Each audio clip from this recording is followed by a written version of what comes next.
Are contingencies allowed in probate? I've seen so many blogs and videos that say contingencies aren't allowed in probate, like loan contingency, appraisal contingency, inspection contingency. We're going to tell you the real answer next.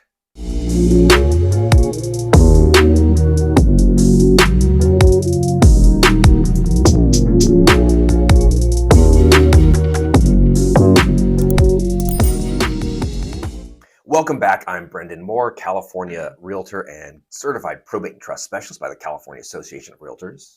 And I'm Bill Heyman. I'm a licensed California professional fiduciary, as well as I'm a registered and bonded legal document assistant specializing in probate in California and Nevada. I am a licensed real estate broker in California, as well as a licensed realtor in Nevada. Now, every day we save thousands of dollars in headaches for our clients with our one-of-a-kind probate administration service and probate real estate listing combo in California and Nevada. So please reach out to us with questions on that. We save our clients lots of money, tens of thousands in many cases. Absolutely. Yeah, and please subscribe to our channel and like this video. It saves it as a bookmark for you. We have so much information for you on our channel here. And if you want to reach out to us, please comment below on this video or look at the About section where we have our contact information.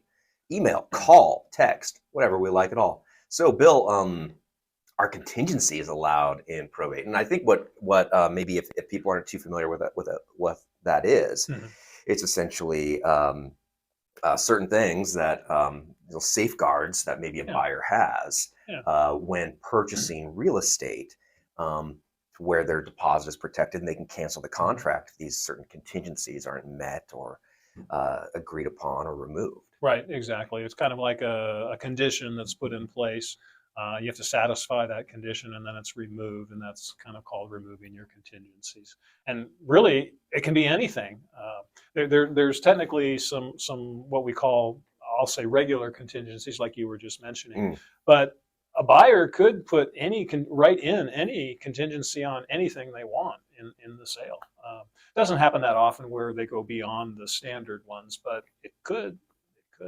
Yeah, really the standard ones I see is an investigation of property contingency, which is sometimes called inspection contingency. But that could also not just be a physical inspection, that could be a review of disclosures and title report and things like that.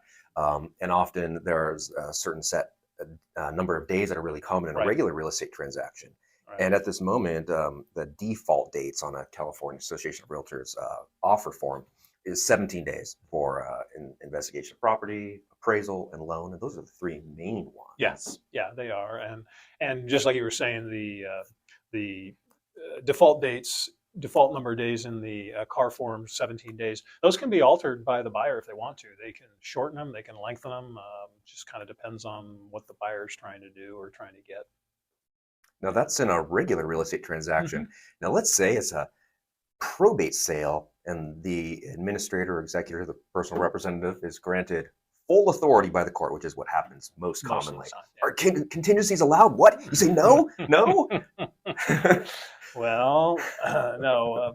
Full authority, certainly contingencies are allowed. In fact, it's pretty much like a regular real estate sale in terms of contingencies. So full authority, you're not going to notice really any difference in how, when, how long contingencies are in place for.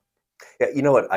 If you typed it in right now into Google, if contingencies are allowed in a probate sale, I bet you find on the first page a whole bunch of articles, blog posts saying they're not allowed. Yeah. And that's not true. No.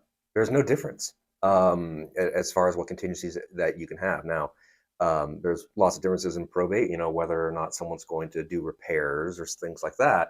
And that's a case-by-case sort of thing. Sure. Now let's talk about, though, because there is one difference, I suppose, that comes with probate, but that would be in a sale where court confirmation is required.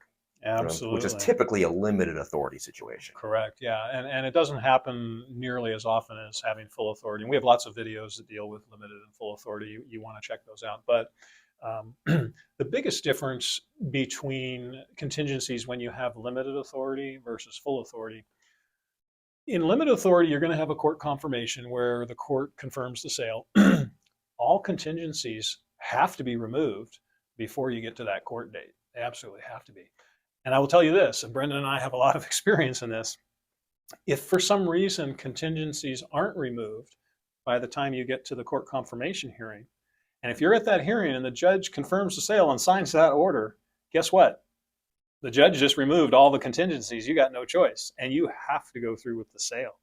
So you need to be aware of this as a buyer, that once that judge signs the order at the court confirmation hearing, doesn't any contingencies you had not released or had, they don't mount to a hill of beans. They're gone.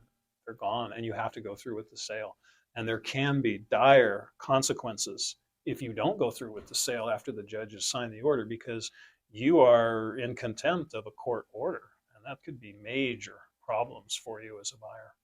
Now, when it comes to those contingencies, in a limited authority situation, if you're on the buyer side, you want to be able to get all your investigations done immediately, because Yes. the timeline of the contract starts on acceptance, not when the court confirms the sale. Mm-hmm. So you need to do that before the court hearing.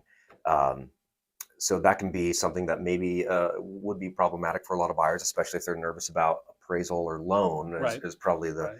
the biggest one. But you need to have all your ducks in a row before you even get to that hearing. Yeah. And a lot of times, what a seller and the listing side will do for one with limited authority is not even schedule the hearing until you've removed those contingencies. Because if you find something that's problematic, or your loan isn't gonna, something about your loan falls through, underwriter looks at something, they don't like it, you find out there's La Chupacabra living under the house, which I've never seen come up Not yet. yet. And you just, you can't find a good exterminator for La Chupacabras, so they're really expensive. And you have to cancel the sale. Well, the seller doesn't want to spend the many hundreds of dollars. Actually, it could be over $1,000 for the publications and the court filing fees. The court filing fees, Yep. And they don't get to keep that same court date. So that could be $1,000 or more that the seller is out because the buyer canceled the sale. So you can have contingencies in a limited authority situation, but you really need to get your act together very, very quickly. And of course, contingency on the full authority one is fine. Yeah. So the short answer: are contingencies allowed in probate? Absolutely, they are, and don't let anybody tell you otherwise. That's right. Well, this is all great information. I think what people really want to see is some of our other videos regarding the court confirmation overbid process. They want to see what is a probate sale with court confirmation, what is a probate sale without court confirmation, but also this next video that's linked next, called Limited Authority versus Full Authority. It's going to be right where Bill's face is right after this video, so please click on that.